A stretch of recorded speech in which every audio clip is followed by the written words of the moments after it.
வணக்கம் நண்பர்களே, welcome to my channel let's play fantasy.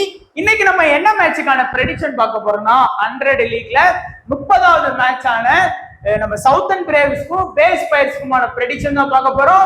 அதுக்கு முன்னாடி நீங்க நம்ம யூடியூப் சேனலை சப்ஸ்கிரைப் பண்ணலாம், சப்ஸ்கிரைப் பண்ணிக்கோங்க நண்பா. எல்லா மேட்சுக்கான ப்ரிவியூஸ் வீடியோவும் உங்களுக்காகவே கொடுத்துட்டு இருக்கோம். ஸோ மறக்காம யூடியூப் சேனலை சப்ஸ்கிரைப் பண்ணிக்கோங்க, பக்கத்தில் இருக்கக்கூடிய பெல் ஐக்கானை கிளிக் பண்ணிக்கோங்க. நம்மளுடைய ஃபைனல் டீம் பிளஸ் முக்கியமான அப்டேட் எல்லாமே நம்மளுடைய டெலிகிராம் சேனல்ல தான் உங்களுக்காகவே கொடுத்துட்டு இருக்கோம். ஸோ மறக்காம ஜாயின் பண்ணி சப்போர்ட் பண்ணுங்க. லிங்க் வந்து டிஸ்கிரிப்ஷன் பாக்ஸ்ல இருக்குது. ஒரே ஒரு சேனல் தான் இருக்கு. நீங்க உங்களுடைய வின்னிங் ஸ்கிரீன்ஷாட்டை கண்டிப்பா நம்மளுடைய பாட்ல வந்து ஷேர் பண்ணுங்க. நீங்க எப்படி பிளே பண்ணணுங்கிறத லைட்டா வந்து பாத்தீங்கன்னா ஃப்ரீ டைம்ஸ்ல கைடு பண்ணிட்டு இருக்கோம், ஃப்ரீயா தான் பண்ணிட்டு இருக்கோம் அதையும். ஸோ உங்களுக்கு தேவையான டவுட்ஸ் வந்து கேட்டுக்கோங்க. இது வரைக்கும் ஃபேண்டசி எக்ஸ்11 ஆப்ல ஜாயின் பண்ணல அப்படின்னா மறக்காம ஜாயின் பண்ணிக்கோங்க. ரீசன் பாத்தீங்கன்னா உங்களுக்கு எல்லா விதமான ஆஃபர் வந்து பாத்தீங்கன்னா பண்ணி கொடுத்துட்டு இருக்காங்க. அதே போல முக்கியமான சீரீஸ்க்கு இன்வெஸ்ட்மெண்ட் லீடர் போர்டு இப்போதைக்கு கொடுக்குறாங்க. ஒரு நல்ல சீரீஸ் வந்தா சீரீஸ் லீடர் போர்டும் கொடுப்பாங்க. அதனால எல்லா ஆப்ஷனும் உங்களுக்கு அவைலபிளா இருக்கு. ஜிஎஸ்டியும் சரி, டிடிஎஸும் சரி கூடிய சீக்கிரத்துல ஸ்டாப் பண்ண போறாங்க. உங்களுக்கு ஆப்லேயே வந்து பாத்தீங்கன்னா அதுக்கான அப்டேட் கொடுத்துருக்காங்க. ஸோ எல்லா வசதியுமே இருக்கக்கூடிய ஒரு ஃபேண்டசி ஆப். இது வரைக்கும் ஜாயின் பண்ணல அப்படின்னா மறக்காம ஜாயின் பண்ணிக்கோங்க நண்பா. லிங்க் டிஸ்கிரிப்ஷன் பாக்ஸ்ல இருக்குது. அதே போல பிச் ரிப்போர்ட் தெரியாதவங்க பாத்துக்கோங்க. பட் நம்ம ரீசெண்டா நடந்த மேட்சை வச்சு நம்ம ப்ரெடிக்ட் பண்ணலாம். ஸோ ரீசெண்டா நடந்த மேட்ச் என்னெல்லாம் நடந்திருக்கு அப்படின்னு பாத்தீங்கன்னா ஒரு 3 மேட்ச் வந்து நடந்திருக்கு. லாஸ்டா வந்து ட்ரெண்ட் ராக்கெட்ஸ் சவுத்தர்ன் பிரேவ்ல லாஸ்டா 10ஆம் தேதி நடந்ததுதான். இந்த மேட்ச் வந்து செகண்ட் பேட்டிங் பண்ண டீம் வந்து வின் பண்ணாலும் அந்த பொலார்டு வந்து 5 பால்ல 5 6 அடிப்பாரு. அதனாலதான் மேட்ச் மாறும். அதை கொஞ்சம் ஞாபகம் வச்சுக்கோங்க. இந்த மேட்ச் சவுத்தர்ன் பிரேவ் வந்து செகண்ட் பேட்டிங் பண்ணி ஈஸியா வின் பண்ணிடுவாங்க. இந்த மேட்சும் சவுத்தர்ன் பிரேவ் வந்து லண்டனை வந்து ஈஸியா வின் பண்ணிடுவாங்க. ஆனா இந்த ஒரு மேட்ச் தான் கொஞ்சம் கஷ்டப்படுவாங்க. அதுக்காக தான் பர்டிகுலரா என்ன சம்பவம் நடந்ததுன்னு சொன்னேன். அண்ட் பேட்டிங் பவுலிங் டோட்டலா வந்து பாத்தீங்கன்னா நமக்கு வந்து 14 விக்கெட் வந்து கிடைச்சிருக்கு. இந்த மேட்ச்ல வந்து பாத்தீங்கன்னா டோட்டலா 9 விக்கெட் வந்து நமக்கு கிடைச்சிருக்கு. இந்த மேட்ச்ல டோட்டலா நமக்கு வந்து ஒரு 12 விக்கெட் வந்து கிடைச்சிருக்கு. ஆக மொத்தத்துல பவுலர்ஸ் நல்லா விக்கெட் இருக்கு. குறிப்பா ஃபாஸ்ட் பவுலர்ஸ் வந்து நல்லாவே வந்து பாத்தீங்கன்னா விக்கெட் எடுத்திருக்காங்க. Compare to spinner, fast bowlers வந்து நல்லாவே வந்து விக்கெட்ஸ் வந்து ஸ்கோர் பண்ணியிருக்காங்க. ஆவரேஜ் ஸ்கோர் பாருங்க, இந்த மேட்ச்ல ஒரு 130 பிளஸ் ஸ்கோர் தான் வந்திருக்கு. இந்த மேட்ச்ல ஒரு 110 பிளஸ் தான் வந்திருக்கு. இந்த மேட்ச்ல ஒரு 120 பிளஸ் தான் வந்திருக்கு. ஸோ ரொம்பவும் ஸ்கோர் வந்து கம்மியா தான் இருக்கு. 100 பால்ல 130, 100 பால்ல 110, 100 பால்ல 120 அந்த சம்திங் தான் வருது. இருந்தாலும் இந்த மேட்ச் எப்படி வேணாலும் நடக்கலாம். பட் இந்த மேட்ச் வந்து ஒரு டீம் ஆல்ரெடி குவாலிஃபயர் ஆன டீம், ஒரு டீம் முடிஞ்சு அவங்க வின் பண்ணாலும் ஒண்ணு இல்லை, தோத்தாலும் ஒண்ணு இல்லை. அதனால எப்படி வேணாலும் பிளேயிங் லெவனை சேஞ்ச் பண்ணி ஆடுறதுக்கும் பாசிபிலிட்டி இருக்கு. ஸோ ஸ்கோர் வைஸா பார்க்கும்போது 3 மேட்ச்ல 3மே பேட்டிங் செகண்ட் பண்ண டீம் தான் வின் பண்ணிருக்கு. அந்த 3மே சவுத்தர்ன் பிரேவ் தான் வின் பண்ணிருக்குங்கிறது குறிப்பிடத்தக்கது. அதே போல 0ல இருந்து 150 தான் 6 இன்னிங்ஸ் ஸ்கோர் பண்ணியிருக்காங்க. ஹை ஸ்கோரே 139 சவுத்தர்ன் பிரேவ் ஸ்கோர் பண்ணியிருக்காங்க. லோ ஸ்கோர் மான்செஸ்டர் 116 ஸ்கோர் பண்ணியிருக்காங்க. இப்போ வந்து ஃபர்ஸ்ட் வந்து சவுத்தர்ன் பிரேவ் இந்த டீம் வந்து ஆல்ரெடி குவாலிஃபயர் ஆன மாதிரி தான் ஆயிட்டாங்க.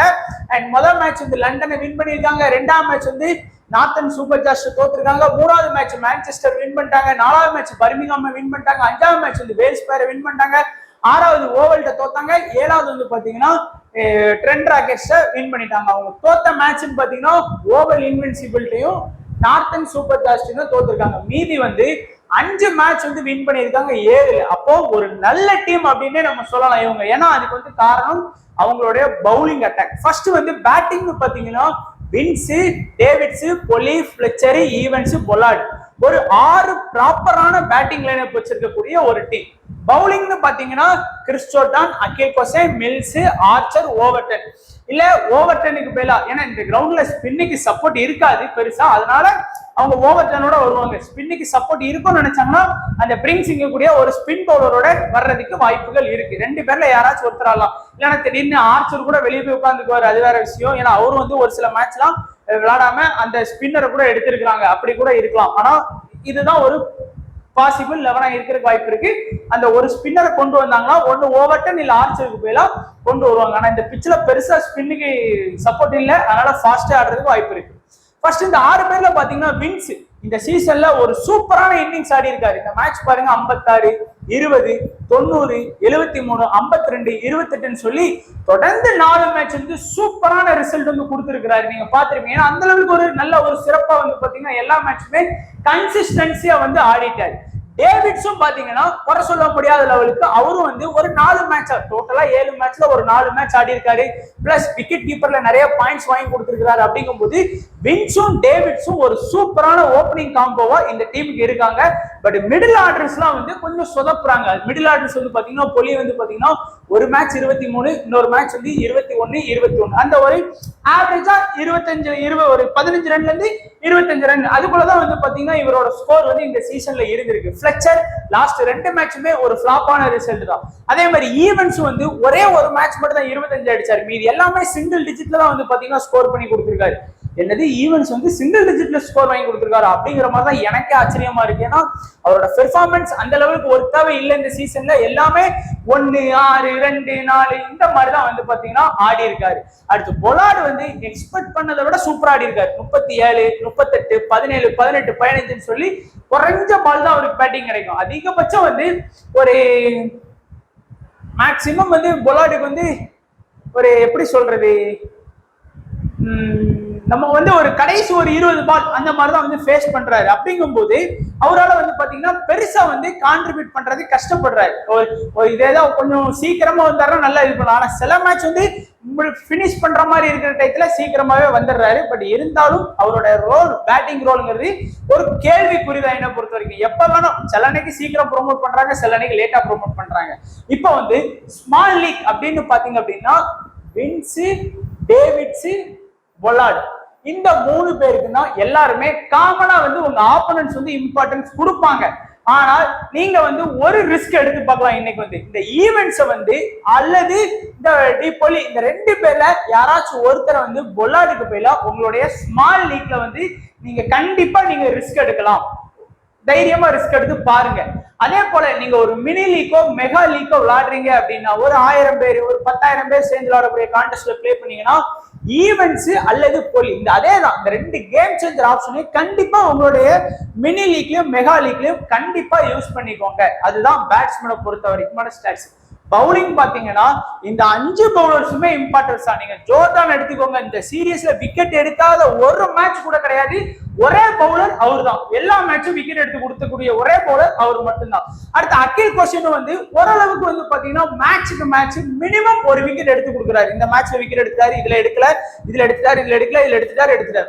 ஒரு விக்கெட் சராசரியா வந்து பாத்தீங்கன்னா டோட்டலா அவரோட விக்கெட் வந்து 6 விக்கெட். 6 மேட்ச் ஆடினாரு, 6 விக்கெட் அப்படிங்கிற சராசரிக்கு வந்துட்டாரு. அடுத்து மில்ஸும் வந்து விக்கெட் எடுத்தா 2 விக்கெட் அந்த மாதிரி எடுக்காரு. அதுவும் குறிப்பா பாத்தீங்கன்னா மில்ஸ் லாஸ்ட் மேட்ச் தான் கொஞ்சம் சரியா விக்கெட் எடுக்கல, மற்றபடி எக்கனாமி நல்லா தான் பண்ணாரு.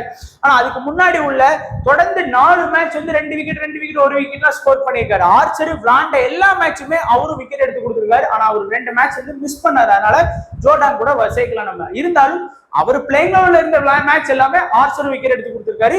ஓவர் 10 ஓரளவுக்கு வந்து பாத்தீங்கன்னா கம்ப்ளீட்டா 20 பால் பவுல் பண்றாங்க. ஏன்னா இங்க வந்து அடிஷனல் பவுலிங் ஆப்ஷனே கிடையாது. இவங்களே வந்து பாத்தீங்கன்னா ஜோர்டான் 20, அகில் கோஷன் 20, மில்ஸ் 20, ஆர்ச்சர் 20, ஓவர் 10 20 இவங்களே பவுலிங் பண்ணி முடிச்சுக்குவாங்க. அதனால பவுலர்ஸ் வந்து ரொம்ப முக்கியம். அதனால 4 பவுலர் எடுங்க. உங்களுக்கு பிடிச்ச இல்ல பிடிக்காத எந்த பவுலர்னாலும் சரி. என்ன பொறுத்த வரைக்கும் ஜோர்டான், மில்ஸ், ஆர்ச்சர் இந்த 3 பேர் வந்து காமன் எல்லாருமே எடுக்கக்கூடியது. Jordan, mills, Archer. ஒண்ணு அகில் கோஷன் எடுங்க, இல்லைன்னா ஓவர் 10 எடுங்க. ஏன்னா எதிர்த்தாடக்கூடிய வேல்ஸ் பயர் கேவலமான இந்த சீரீஸ்ல பெர்ஃபார்ம் பண்ணியிருக்காங்க. அகைன் கேவலமான அவங்க அசிங்கம் அப்படின்னு சொல்ல பெர்ஃபார்மன்ஸ் எங்க ஊர் ஸ்லாங் இருக்கு, அதனால தப்பா எடுத்துக்காதீங்க. சோ பெர்ஃபார்மன்ஸ் வைஸ்ல ரொம்ப கம்மியா இருக்கு, பின்தங்கி இருக்கக்கூடிய டீம்ல வேல்ஸ் பயர் வந்து ஒரு டீம். அதனால இவங்களோட பவுலிங் அட்டாக் வந்து நீங்க நம்பி கொஞ்சம் டீம் எடுக்கலாம். ஏன்னா இந்த பிட்ச்லயும் நீங்க பாத்திருப்பீங்க 3க்கு 3 மேட்சுமே வின் பண்ணி இருக்காங்க. அதை வச்சு சொல்றேன், ஒருவேளை இந்த மேட்ச்ல அவங்க பெர்ஃபார்ம் பண்ணாம கூட போய் நான் இவ்வளவு பேசினதுக்கு எனக்கு பல்பு கூட வாங்கி தரலாம் இல்லைன்னு சொல்லப்படி இருந்தாலும் நடந்ததெல்லாம் வச்சு அனலைஸ் பண்ணும்போது ஒர்க் ஆகிறதுக்கு வாய்ப்பு இருக்கு அப்படிங்கிறது சொல்றோம். அதே மாதிரி கேப்டன் வைஸ் கேப்டன் எடுத்துக்கிட்டீங்கன்னா நீங்க வந்து பெருசா வந்து பவுலிங் ஆப்ஷன்ல இருக்கக்கூடிய ஜோர்டான், மில்ஸ், ஆர்ச்சர் இந்த 3 பேருக்குமே கேப்டன் வைஸ் கேப்டன் போலாம். பேட்டிங்ல போகணும்னு நினைச்சீங்கன்னா டேவிட்ஸ்க்கு வந்து கேப்டன் வைஸ் கேப்டன் எடுத்துக்கோங்க. ஏன்னா டபுள் அட்வான்டேஜ் இருக்கு. அண்ட் பேஸ் பயர் இதான் நம்ம டீம்.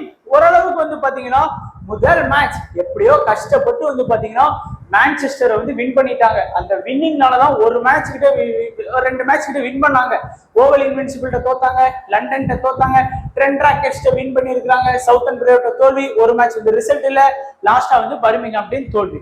டீம் வைஸா பார்க்கும்போது ஓகே அப்படிங்கிற மாதிரி தான் இருந்தது. பட் பெர்ஃபார்மன்ஸ் வைஸா பெருசா இல்ல. ஏன்னா இங்கேயும் பாத்தீங்கன்னா தரமான 6 பேட்டிங் லைனப். வேல்ஸ், எஸ்னாசி, கிளர்க், டாம் எபல், பிலிப்ஸ், ஹோல்கர் யாருமே வந்து பாத்தீங்கன்னா பெருசா ஆடவே இல்லை இந்த டீம்ல. இன்னிங்ஸ் ஓபன் பண்ணக்கூடிய வேல்ஸ் பாருங்க, முதல் மேட்ச் அவர் முதல்ல வந்து லோ ஆர்டரா தான் ஆனாரு. லாஸ்ட் ஒரு 2-3 மேட்சா தான் இப்போ வந்து ஓப்பனிங் ஆடிக்கிட்டு இருக்காரு. அது ஞாபகம் வச்சுக்கோங்க. அண்ட் அதுக்கு அடுத்த மேட்ச் வந்து பாத்தீங்கன்னா ஒரு 23 ரன். அதுக்கு அடுத்த மேட்ச்ல பெர்ஃபார்ம் இல்ல, 8, 14 இந்த மாதிரி ஆனா ஓப்பனிங் பேட்ஸ்மேன் அந்த டீம் முடிஞ்சு. அதே மாதிரி எஸ்கினாசி லாஸ்ட் மேட்ச் 30 ரன் அடிச்சாரு. அதுக்கு முந்தின மேட்ச்லாம் அவர் சப்பா வெளியே தான் உட்கார்ந்து இருந்தாரு. பெருசா அவரோட உள்ள வந்து ஆடல, பேஷ்ரோ தான் ஆடினாரு. பேஷ்ரோவாலையும் பெருசா அந்த இடத்துல வந்து ஸ்கோர் பண்ண முடியல. ஒருவேளை இந்த மேட்ச் பேஷ்ரோ உள்ள வந்தாருன்னா இவர் வெளியே போறதுக்கு வாய்ப்புகள் இருக்கு. ஜோ கிளார்க் வந்து முதல் மேட்ச் மட்டும் தான் 33, மீதி எல்லா மேட்சுமே ஒரு ஃபிளாப்பான ரிசல்ட் தான். சிங்கிள் டிஜிட் தான். ஒரே ஒரு மேட்ச் மட்டும் எப்படியோ தப்பி தவறி 10 ரன் ஸ்கோர் பண்ணிட்டாரு. லாஸ்ட் 5 மேட்ச்ல ஒரு மேட்ச் மட்டும் டபுள் டிஜிட், அதுவும் 10 அதிகபட்ச ஸ்கோர். அடுத்து டாம் எபல், இவரும் ஒரே ஒரு மேட்ச் மட்டும் தான் 33, மீதி எல்லா மேட்சுமே 15 ரன்னுக்கு கீழே அந்த மாதிரி தான் ஸ்கோர் பண்ணி கொடுத்திருக்காரு. அந்த இதுல அவர் அந்த டீமோட கேப்டன் வேற. அடுத்து பிலிப்ஸ், அதுக்கு மேல ஒரே ஒரு மேட்ச் மட்டும் தான், 2 மேட்ச் வந்துருச்சு நண்பா எப்படியோ அதிகபட்சம், அதுவும் 11 ரன் 10 ரன், மீதி எல்லாமே சிங்கிள் டிஜிட்ல ஸ்கோர் பண்ணி கொடுத்துட்டு இருக்காரு. நானும் பிலிப்ஸை நிறைய மேட்ச்ல கேம் சேஞ்சரா மினி ஜிஎல்லாம் ட்ரை பண்ணி வேஸ்டா போயிருக்கேன். பட் இந்த மேட்ச் பார்ப்போம். ஹோல்கர் வந்து ஏதோ அந்த டீம்ல ஒரு 2 மேட்ச் வந்து ஒரு நல்ல ஸ்கோர் பண்ணி கொடுத்துருக்காரு. ஸோ இந்த 6 பேர்ல மோஸ்டா பாத்தீங்கன்னா வேல்ஸ்க்கு வந்து எல்லாரும் இம்பார்ட்டன்ஸ் கொடுத்துருவாங்க ஸ்மால் லீக்னு வரும்போது. ஏன்னா அந்த பவுலிங் ஆப்ஷன் லாஸ்ட் மேட்ச்ல கூட 20 பால் பவுல் பண்ணாரு. அதுக்கு முந்தின மேட்ச்ல 15 பால் பவுலிங் பண்ணி ஒரு விக்கெட், அதுக்கு முந்தின மேட்ச்ல 20 பால் பவுலிங் பண்ணி ஒரு விக்கெட். அப்படிங்கும்போது அந்த பவுலிங் அட்வான்டேஜ் இருக்கிறதுனால அவருக்கு வந்து நம்ம இம்பார்ட்டன்ஸ் கண்டிப்பா கொடுத்தாகணும். அதே போல இந்த மேட்ச்ல நிறைய பேர் வந்து ஹோல்கருக்கு வந்து ட்ரை பண்ணுவாங்க. ஏன்னா லாஸ்ட் மேட்ச்ல வந்து ஒரு 54 ரன்ங்கிறதுனால. பட் என்னை பொறுத்த வரைக்கும் இந்த மேட்ச்ல தலைவன் வந்து பெருசா ஸ்கோர் பண்றதுக்கு வாய்ப்பு இல்லை. அதிகபட்சம் ஒரு 20 to 25 ரன். அதனால நம்ம என்ன பண்ணலாம்னு பாத்தீங்கன்னா ஜோ கிளார்க் வந்து ட்ரை பண்ணுவோம். கேம் சேஞ்சரா ட்ரை பண்ணுங்க. உங்களோட ஸ்மால் லீக்கா இருந்தாலும் சரி, மினி லீக்கா இருந்தாலும் சரி, மெகா லீக்கா இருந்தாலும் சரி. ஏன்னா தொடர்ந்து ஃபிளாப். ஒருவேளை நமக்கு ரொம்ப ரன் வேணாம், ஒரு இவரோட செலக்டட் பெர்சன்டேஜ் பாத்தீங்கன்னா ஒரு 15% வேணா இருக்கும். நமக்கு வந்து மினிமம் ஒரு 30ல இருந்து ஒரு 40 ரன் அதிகபட்சம் அடிச்சு கொடுத்தாரு அப்படின்னா நம்ம வந்து கண்டிப்பா ஸ்மால் லீக்கா இருந்தாலும் சரி, மினி லீக்கா இருந்தாலும் சரி, மெகா லீக்கா இருந்தாலும் சரி, அந்த ரேங்க் வந்து நல்லா இன்க்ரீஸ் ஆகிறதுக்கு இன்னுமே வாய்ப்புகள் இருக்குது. அண்ட் பிலிப்ஸே வேணா கொஞ்சம் கேம் சேஞ்சரா யூஸ் பண்ணி பார்த்துக்கோங்க. இவ்வளவுதான் பேட்டிங்கை பொறுத்த வரைக்கும். ஸ்மால் லீக்னு வரும்போது வேல்ஸும் ஹோல்கரும் இம்பார்ட்டன்ட். பட் நீங்க கேம் சேஞ்சரா ஜோ கிளார்க்கையும் பிலிப்ஸையும் நீங்க தயவு செஞ்சு யூஸ் பண்ணிக்கோங்க. ஸ்மால் லீக்கா இருந்தாலும் சரி, மினி லீக்கா இருந்தாலும் சரி, மெகா லீக்கா இருந்தாலும் சரி. பவுலிங் ஆப்ஷன் வில்லி, ஒயிட்லி, அடுத்து பைனே, அடுத்து வந்து மேட் ஹென்ரி, ஹாரிஸ் ரஃப். இதுல வந்து எல்லாருமே கொஞ்சம் ஹாரிஸ் ரஃப் அண்ட் மேட் ஹென்ரிக்கு இம்பார்ட்டன்ஸ் கொடுப்பாங்க. ஏன்னா கண்டிப்பா விக்கெட் எடுக்காங்க. இதுல வந்து ஹாரிஸ் ரஃப் அவர் பிளேயிங்ல இந்த லாஸ்ட் 4 மேட்சுமே விக்கெட் டேக்கிங் பவுலரா இருந்திருக்காரு. ஸோ அதனால அவரை வந்து ஸ்மால் லீக்ல கண்டிப்பா எடுப்பாங்க. வில்லியை வந்து கண்டிப்பா எடுத்துருவாங்க. ஏன்னா அவர் விளாண்டாலும் சரி விளாடாட்டாலும் சரி. ஏன்னா தொடர்ந்து ஒரு 3 மேட்ச் வந்து ஃபிளாப்பான ரிசல்ட் கொடுத்தாரு. லாஸ்ட் மேட்ச் ஏதோ ஒரு 18 பால் பவுலிங் பண்ணாரு. அதுல நான் 15 தான் போட்டிருப்பேன். அப்பதான் ரவுண்டா இருக்கும் அப்படிங்கிறதுக்கு ஒரு விக்கெட் வந்து ஸ்கோர் பண்ணாரு. பட் இந்த மேட்ச்ல வந்து நீங்க வந்து மேட் ஹென்ரி ஆர் பைனே இவங்களை கூட ட்ரை பண்ணலாம். பட் கேம் சேஞ்சர்னு பாத்தீங்கன்னா உங்களுக்கு வந்து ஒயிட்லி வந்து ஒரு பேட்டிங் ஆப்ஷன்ல நல்ல ஒரு கேம் சேஞ்சரா இருக்கிறதுக்கு வாய்ப்புகள் இருக்குது. கேப்டன் வைஸ் கேப்டன் எடுத்துக்கிட்டீங்கன்னா ஹாரிஸ் ரஃப்க்கு ஒரு கேப்டன் வைஸ் கேப்டன் போலாம், டேவிட் வில்லிக்கு ஒரு கேப்டன் வைஸ் கேப்டன் போலாம். ஜோ கிளார்க்கு வந்து ரிஸ்கான பிளேயர்ஸ் வந்து கேப்டன் வைஸ் கேப்டன் ஆப்ஷன் எடுத்து பாருங்க. அதே போல இப்ப நம்மளுடைய ஸ்மால் லீக் டீம் பார்த்தோம் அப்படின்னா நான் ஏற்கனவே சொன்ன மாதிரி டேவிட்ஸ், வின்ஸ், ஜோர்டான், அகில் கோசன், மில்ஸ், ஆர்ச்சர். பவுலிங் தான் ஸ்ட்ராங்கா வச்சிருக்கேன். பேட்டிங் 2 பேர் வச்சிருக்கேன். கிரண் பொல்லாட வந்து ட்ரை பண்ணலாம், இல்லைன்னா ஈவென்ட்ஸையும் நீங்க ட்ரை பண்ணிக்கலாம், உங்க விருப்பம். இந்த Joe Clarke, Willey, Wells, Harris Rauf, Matt Henry. அதே மாதிரி ஜோ கிளார்க் இடத்துல நிறைய பேர் வந்து பாத்தீங்கன்னா ஹோல்கரை வந்து ட்ரை பண்றதுக்கு வாய்ப்புகள் இருக்கு. அதனால ஹோல்கரை போகலாம், இல்லைன்னா இந்த ஜோ கிளார்க் இடத்துல நீங்க பொல்லாட ட்ரை பண்ணலாம், ஈவென்ட்ஸையும் ட்ரை பண்ணிக்கலாம். அது உங்களுடைய விருப்பம். யார வேணா ட்ரை பண்ணுங்க. ஃபைனல் டீம் நம்மளுடைய டெலிகிராம் சேனல்ல வந்து கண்டிப்பா வந்துடும். இந்த மேட்ச்ல கேப்டன் வைஸ் கேப்டன் பாத்தீங்கன்னா கிறிஸ் ஜோர்டான் எல்லா மேட்சுமே மினிமம் 1ல இருந்து 2 விக்கெட் எடுத்து கொடுத்தாரு. ஆர்ச்சர் ஒரு நல்ல கேப்டன் வைஸ் கேப்டன் ஆப்ஷனுக்கு எலிஜிபிள் இருக்கு. டேவிட் வில்லி நல்ல கேப்டன் வைஸ் கேப்டன் எலிஜிபிள் இருக்கு. வேல்ஸ்க்கு வந்து பாத்தீங்கன்னா captain vice captain option eligible இருக்கு. இந்த 4 பேரையுமே நீங்க வந்து கேப்டன் வைஸ் கேப்டனா உங்களுடைய small league mini league, mega லீக்ல வந்து கண்டிப்பா ட்ரை பண்ணி பார்க்கலாம். இன்னைக்கு மேட்ச்ல கேம் சேஞ்சர்னு பாத்தீங்கன்னா டிபோலி, ஜோ கிளார்க், பிலிப்ஸ், பைனே இந்த 4 பேர் இருப்பாங்க. ஆட் பண்ணணும்னு வச்சுக்கலாம் இந்த ஒயிட்லயே வந்து ஆட் பண்ணிக்கோங்க. அது நம்ம பார்த்தோம்ல, அந்த நம்ம யாரு ரெண்டாவது வேல்ஸ் பிளேயர் டீம்ல அந்த லாஸ்ட் மேட்ச் டக் அவுட் ஆன பிளேயர் வந்து ஒருவேளை கேம் சேஞ்சரா எடுக்கணும்னு நினைச்சா எடுங்க. பட் இந்த 4 பேருமே மேக்ஸிமம் போதும். 5வது வேணும்னா இவரை வேணா ட்ரை பண்ணிக்கோங்க. ஸோ அவ்வளவுதான் நண்பா நம்மளுடைய ப்ரெடிக்ஷன். ஸோ கண்டிப்பா வீடியோ பிடிச்சிருக்கோம்னு நினைக்கிறேன். பிடிச்சிருந்தா லைக் பண்ணுங்க, உங்க ஃப்ரெண்ட்ஸுக்கு ஷேர் பண்ணுங்க, மறைக்காம நம்மளுடைய யூடியூப் சேனலை சப்ஸ்கிரைப் பண்ணிக்கோங்க. வீடியோ பத்தி எல்லா நண்பர்களுக்கு நன்றி, வணக்கம். தேங்க்ஸ் ஃபார் வாட்சிங் நண்பா.